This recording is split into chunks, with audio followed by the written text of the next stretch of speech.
Emma Sinclair's heels clicked against the marble floor of Kane Industries like a countdown timer. Each step echoed her racing heartbeat as she clutched the coffee tray with trembling hands. The golden elevator doors reflected her anxious face. Back at her, dark circles under green eyes told the story of another sleepless night, spent perfecting reports that would probably earn nothing more than a cold nod. The 32nd floor belonged to Sebastian Kane. Everyone knew it. The air itself seemed thinner here, charged with the kind of tension that made people speak in whispers. Emma had been working as his marketing assistant for 8 months, and in all that time, she could count on one hand the number of times he had looked at her directly. The perfectionist's prison Sebastian. Kane stood behind floor-to-ceiling windows, watching the city wake up below him. His reflection showed a man who had everything money could buy, yet his eyes held the emptiness of someone who had forgotten how to feel. The black suit was perfectly tailored, his dark hair styled without a single strand out of place. But beneath the polished exterior lived a man haunted by the belief that emotions were weaknesses his enemies could exploit. Emma knocked softly on his office door. She had learned that Sebastian preferred the world to approach him quietly, as if loud sounds might crack the ice around his heart. "Come in." His voice was sharp enough to cut glass. She entered, setting his coffee exactly 3 inches from the right edge of his desk, just as he liked it. The morning reports were arranged in order of importance, each page pristine and perfectly aligned. "The Morrison account needs your approval," Emma said, her voice steady despite the way he made her feel like she was intruding in her own workplace. Sebastian glanced at the papers, but not at her. "The projections are off by 2%. Fix it." Emma felt her chest tighten. She had worked until midnight on those projections, double-checking every number. "Sir, I verified all the calculations 3 times. The numbers are accurate according to the data provided by accounting." For the first time in weeks, Sebastian looked directly at her. His steel-gray eyes were as cold as winter rain. "Are you questioning my judgment, Miss Sinclair?" The way he said her name made it sound like an accusation. Emma squared her shoulders, refusing to let him see how his words affected her. "I'm simply confirming that the data is correct. If there's an error, it's not in my calculations." Something flickered across Sebastian's face, too quick to identify. Surprise, perhaps, that she had dared to stand up to him. Most employees crumbled under his stare, but Emma held her ground. "Run the numbers again," he said finally, his tone dismissive. "And next time, don't waste my time with imperfect work." The breaking point, Emma spent her lunch break redoing calculations she knew were already correct. Her friend Olivia found her in the empty conference room surrounded by spreadsheets and coffee-stained papers.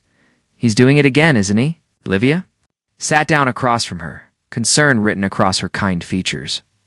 "I don't understand what I did wrong," Emma whispered, her voice thick with frustration. "I work harder than anyone in this department. I stay late, I come in early, I never complain. But he treats me like I'm invisible, except when he's pointing out my supposed mistakes." Olivia reached across the table and squeezed Emma's hand. "You know it's not about your work, right? Sebastian Kane treats everyone badly, but with you, it's different. It's like he goes out of his way to be cruel." "Okay." Emma looked up from her papers, tears threatening to spill. "Sometimes I wonder if he actually hates me, like personally hates me for existing." What Emma didn't know was that Sebastian had been standing outside the conference room, having come to find the reports he had demanded she redo. Her words hit him like a physical blow, and for a moment the ice around his heart cracked just enough to let in a sliver of shame. The late-night confession that evening, Emma was the last person in the office again. The cleaning crew had already been through, leaving the scent of lemon polish in the air. She sat at her desk, staring at her computer screen, but the numbers blurred together. Her mind kept replaying the conversation with Olivia, and she felt more alone than ever. "Working late again, Miss Sinclair?" Emma's head snapped up. Sebastian stood by her desk, but something was different about him. His tie was loosened, his usually perfect hair slightly mussed. In his hand was a glass of amber liquid that caught the light from her desk lamp. "Just finishing up the Morrison projections, sir?" Her voice was carefully neutral. Sebastian moved closer, and she caught a hint of expensive whiskey on his breath. Not drunk, but definitely not his usual controlled self. "You know," he said, leaning against her desk, "most people who work for me last about 6 months before they quit or transfer. You've been here 8 months?" Emma wasn't sure if that was a compliment or a threat. I don't give up easily. No, you don't. His gray eyes studied her face in the dim light. That's what makes you dangerous. The word hung between them like a loaded gun. Emma felt her breath catch. Dangerous? Sebastian took a sip of his whiskey, his eyes never leaving hers. You make me remember things I'd rather forget. You make me feel things I swore I never would again. Emma's heart began to race, but not from fear. There was something raw in his voice, something vulnerable that she had never heard before. Mr. Kane, I think you should go home, he finished for her, but his voice was gentle now. We should both go home. The collision course the weeks that followed were a strange dance of avoidance and attraction. Sebastian still criticized her. Work, but there was less venom in it now. Sometimes Emma would catch him watching her when he thought she wasn't looking. And the intensity in his gaze made her skin tingle. Late one Friday evening, Emma was in the supply room gathering materials for Monday's presentation when Sebastian appeared in the doorway. The small space suddenly felt even smaller with his presence filling it. The quarterly reports were excellent, he said quietly. Emma nearly dropped the stack of papers in her hands. A compliment from Sebastian Kane was rarer than a solar eclipse. Thank you, sir. Stop calling me sir when we're alone. The request surprised them both. Emma looked up at him, really looked at him, and saw the man behind the mask. His jaw was tense, his hands clenched at his sides as if he was fighting some internal battle. What should I call you then, Sebastian? His name on her lips sounded different than when anyone else said it. Softer, more intimate. They stood there in the cramped supply room, the air thick with unspoken words. Sebastian reached past her for a file, and his arm brushed against hers. The contact was electric, sending shivers down her spine. Emma, he whispered, and her name in his voice was like a prayer. She turned to face him fully, and suddenly they were so close she could see the flecks of blue in his gray eyes. His hand came up to touch her cheek, gentle as a feather. This is a mistake, he murmured, but he didn't pull away. Probably, she agreed, but she leaned into his touch. When he kissed her, it was nothing like she had imagined. There was desperation in it, as if he was drowning and she was his only lifeline. Her hands fisted in his shirt, pulling him closer. And for a moment, all the months of tension and longing exploded into something beautiful and terrifying. The morning after reality, the next Monday, Sebastian was back to his old self. Colder than ever, more demanding, treating Emma like she was nothing more than office furniture. The kiss might as well have been a dream for all the acknowledgement he gave it, but Emma had felt the man beneath the ice. And she couldn't forget the way he had whispered her name like it was sacred. She continued to work, continued to excel, but now there was a new kind of hurt in her chest. Not just professional dismissal, but personal rejection. What she didn't know was that Sebastian was fighting the biggest battle of his life. Every cold word he spoke to her was a knife in his own heart, but he had convinced himself that pushing her away was protecting them both. Love was a luxury he couldn't afford, and she deserved better than a man who had forgotten how to feel. The stage was set for a collision that would change both their lives forever.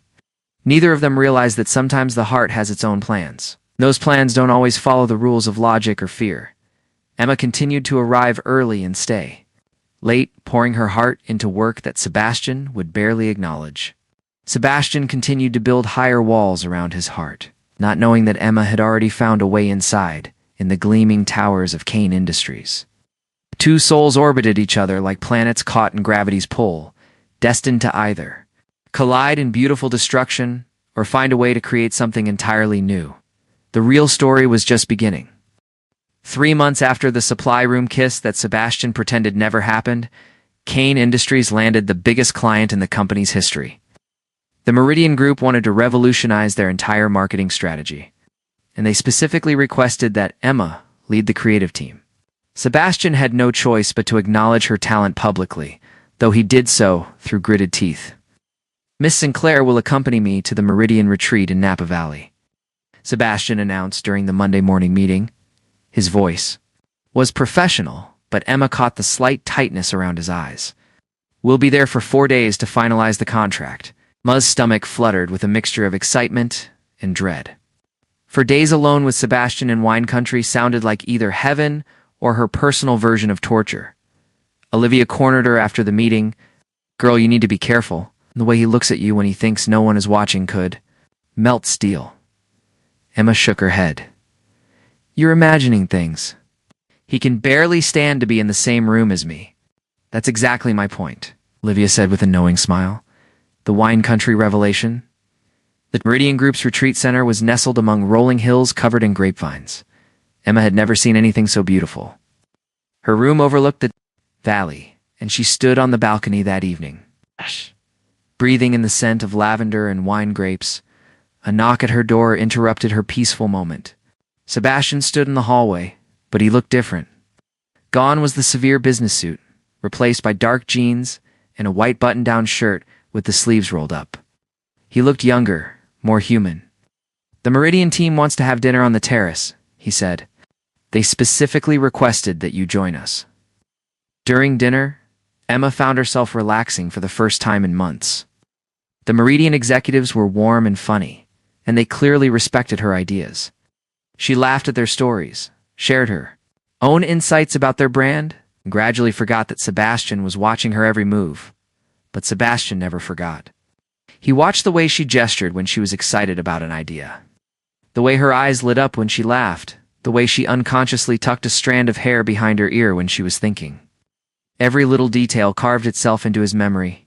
After the Meridian team retired for the evening, Sebastian and Emma found themselves alone on the terrace. The moon hung low over the vineyard, casting everything in silver light. "You were brilliant tonight," Sebastian said quietly. It wasn't the grudging professional acknowledgement she was used to. It was genuine admiration. Emma looked at him in surprise. "Thank you. That means a lot coming from you, does it?" His gray eyes searched her face. "I know I haven't exactly been supportive."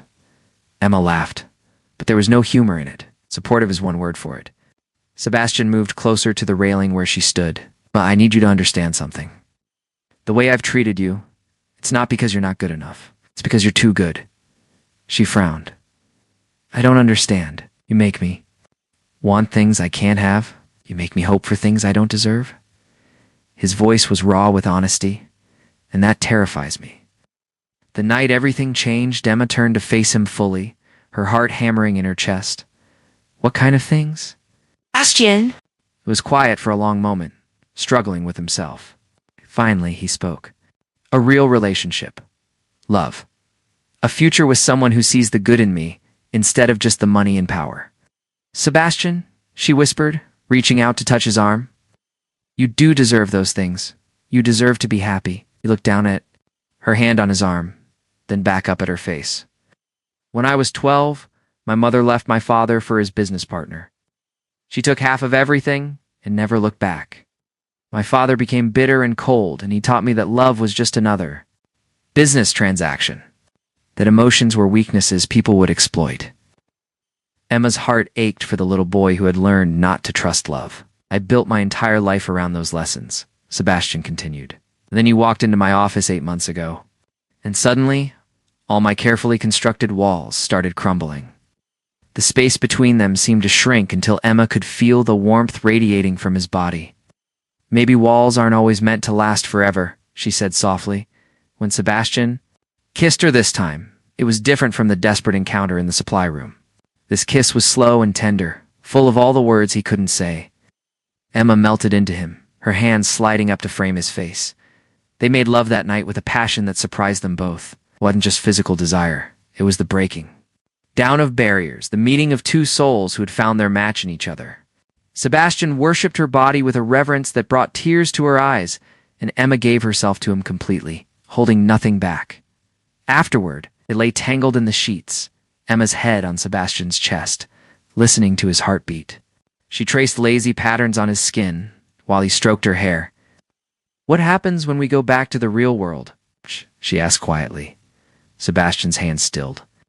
The question hung in the air like a sword waiting to fall. "I don't know," he admitted. "This is new territory for me."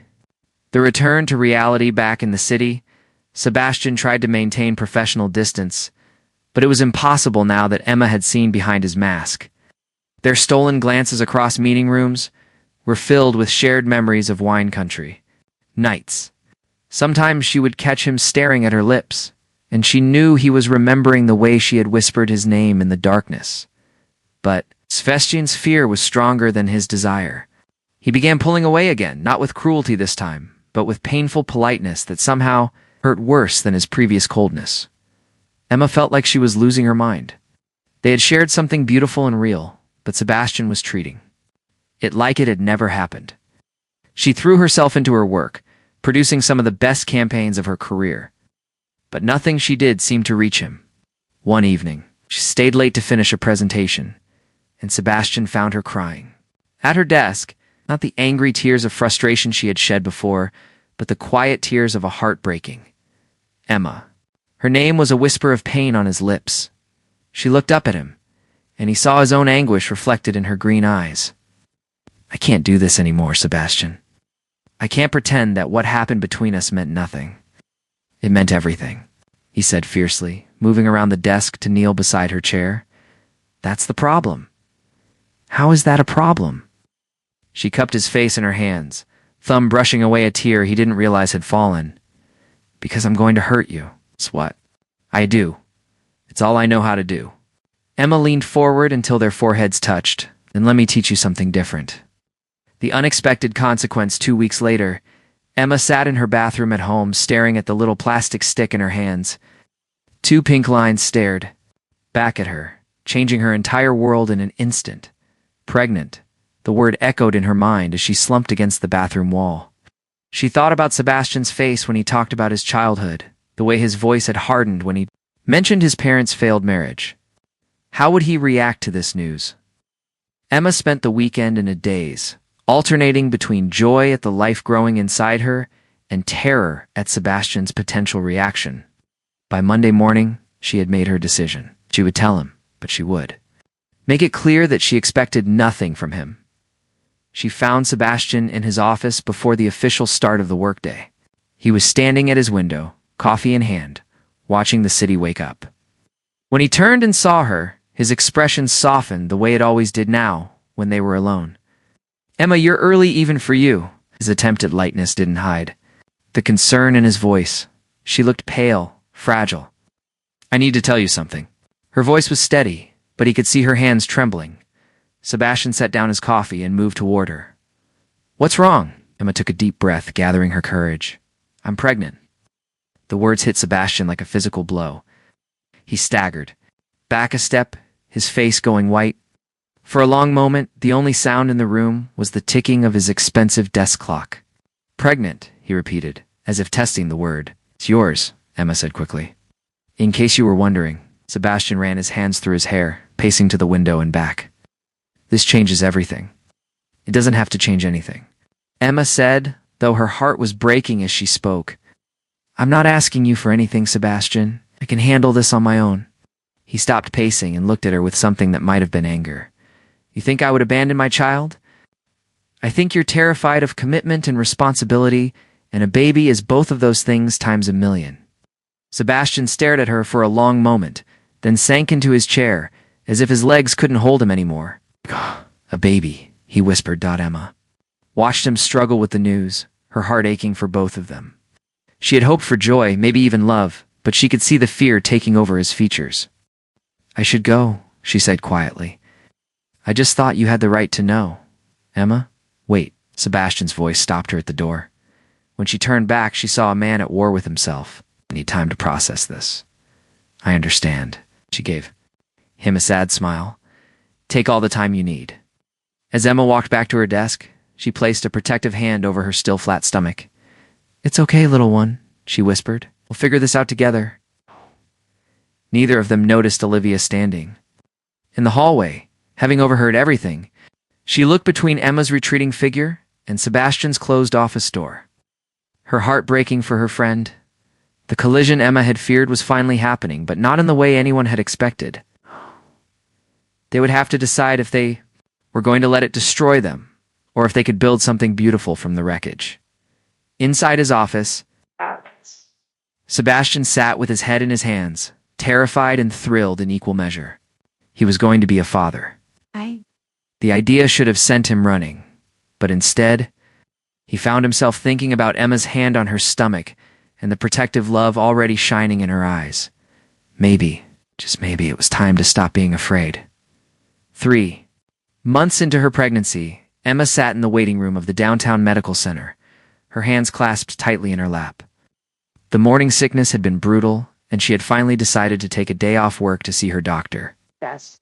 She hadn't told Sebastian about the appointment.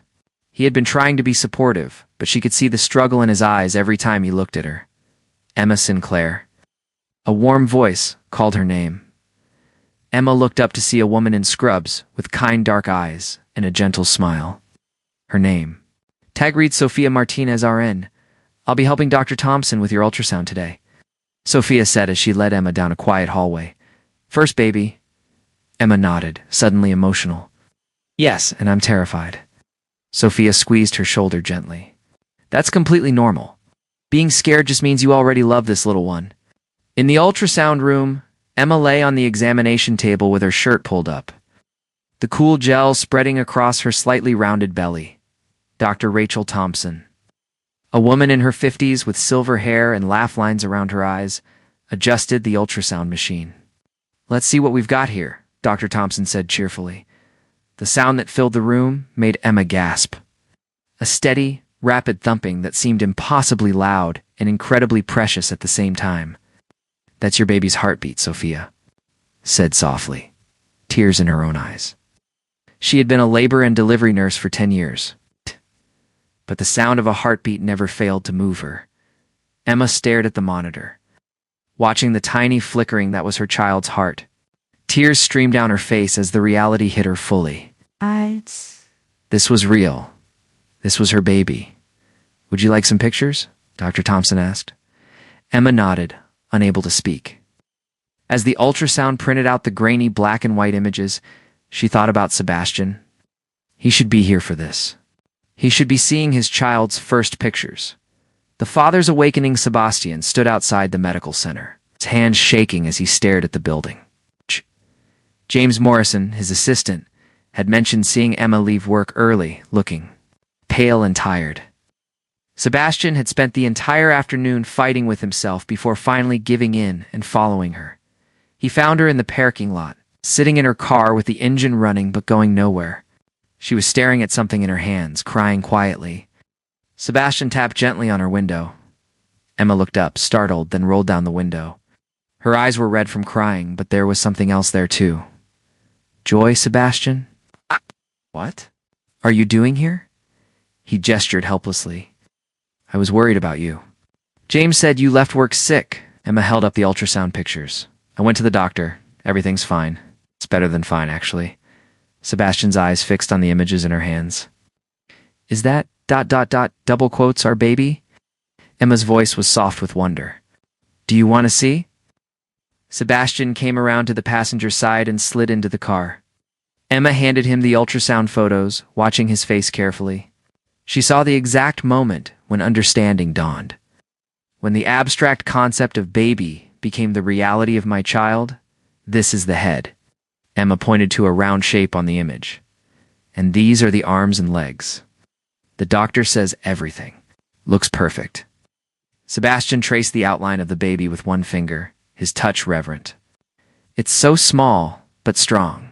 You should have heard the heartbeat, Sebastian. It was like thunder. Something cracked inside Sebastian's chest. Looking at the picture of his child, he felt a fierce protectiveness he had never experienced before. This tiny person was part of him, part of Emma, and suddenly nothing else mattered. I want to be there next time, he said quietly. For all of it. I want to hear the heartbeat. Emma looked at him with surprise and hope. Are you sure? Sebastian took her hand, intertwining their fingers. I've been an idiot, Emma. I've been so afraid of becoming my father that I almost became him anyway. But this, he held up the ultrasound.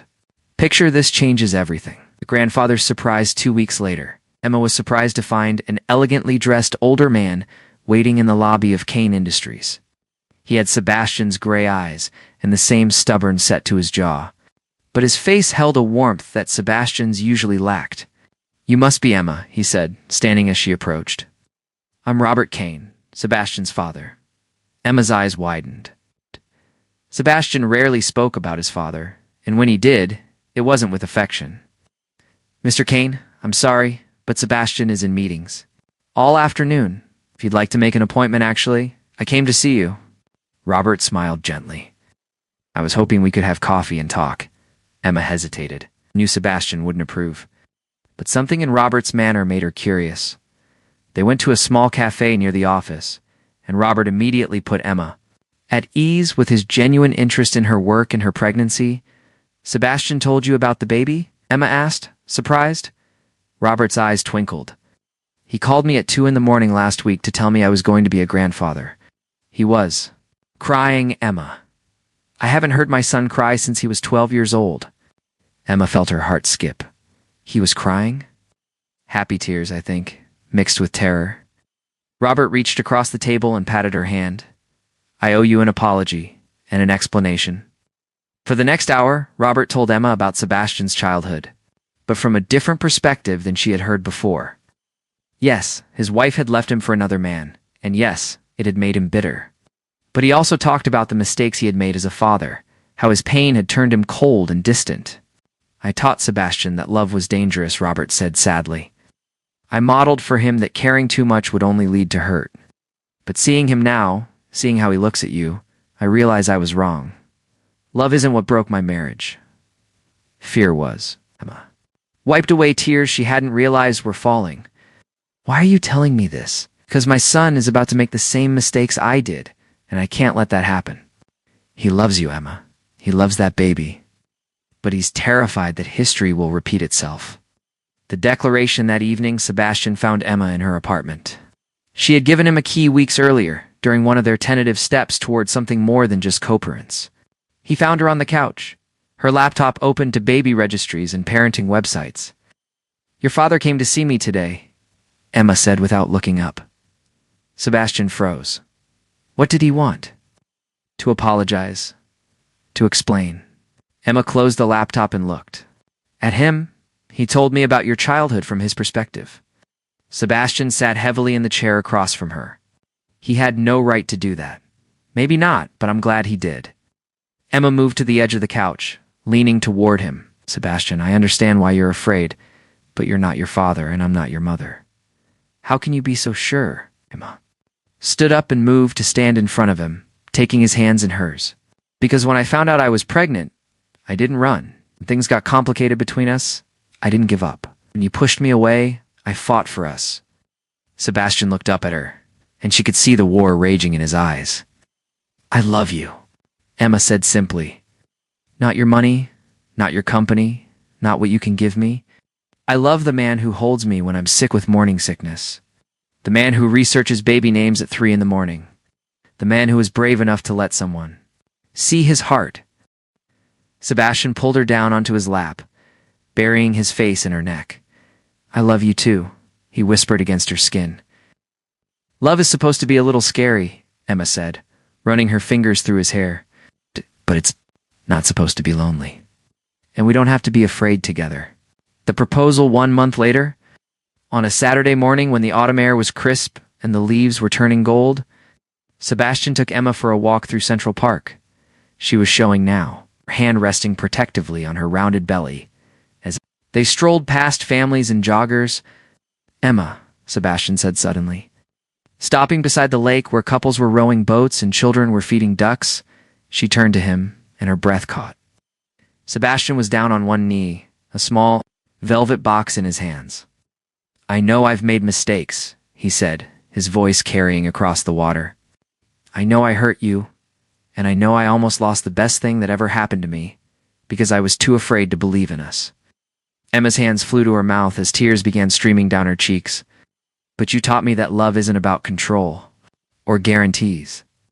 It's about choosing each other every day, even when it's scary, especially when it's scary." Sebastian opened the box to reveal a simple, perfect diamond that caught the morning light. "Emma Sinclair, will you marry me? Will you let me spend the rest of my life proving that I'm worthy of your love?" "Yes," Emma whispered, then louder, "Yes." As Sebastian slipped the ring onto her finger, she could have sworn she felt the baby flutter inside her as if their child approved of the moment that made them officially a family. The beginning of forever. The wedding was small and perfect. Held in the garden of Robert Kane's estate 6 weeks later, Emma wore a flowing dress that accommodated her growing belly, and she had never felt more beautiful. Sebastian couldn't take his eyes off her as she walked down the aisle, his face radiant with a happiness that transformed him completely. Olivia stood as Emma's maid of honor, crying through the entire ceremony. Sophia, the nurse who had become Emma's friend and birthing coach, was there with her husband. Even Dr. Thompson came, beaming like a proud grandmother. When Sebastian and Emma exchanged vows they had written themselves, there wasn't a dry eye in the garden. "Emma," Sebastian said, his voice steady and sure. "You saved me from a life I thought I wanted, but that would have left me empty. You gave me love, hope, and the chance to be better than I ever thought I could be. I promise to protect you and our children, to support your dreams, and to never let fear keep us apart again." Emma's vows were simple but powerful. "Sebastian, you taught me that love doesn't always arrive wrapped in perfection. Sometimes it comes disguised as challenge, as growth, as the chance to become who we're meant to be together. I promise to love all of you, even the parts that are still learning to trust, and to build with you a family founded on truth and tenderness." When the minister pronounced them husband and wife, Sebastian's kiss was soft and reverent, a promise of all the kisses to come. 3 months later, Una Kane made her entrance into the world at 6:47 a.m. on a Tuesday morning. She had her father's gray eyes and her mother's stubborn chin, and when Sebastian held her for the first time, he cried with a joy so pure it washed away every trace of the cold. Afraid man he used to be, Emma watched her husband cradle their daughter, whispering promises of protection and love, and knew that sometimes the most beautiful love stories are the ones that begin with two broken people who decide to heal together. As Luna wrapped her tiny fingers around Sebastian's thumb, Emma realized that their story wasn't really about a billionaire boss and his assistant. It was about two hearts that found their way home to each other, proving that love, when it's real and when it's worth fighting for, can conquer even the deepest fears. In the quiet hospital room, with their daughter sleeping peacefully between them, Sebastian took Emma's hand and whispered, "Thank you for not giving up on us." Emma smiled, exhausted but blissfully happy. "Thank you for learning how to stay." And in that moment, surrounded by the love they had built from ashes, they knew that their story was just beginning. They had found something that Sebastian's money could never buy and Emma's hard work could never earn. They had found their forever. The price of pride had been steep, but the reward of love was priceless. The end.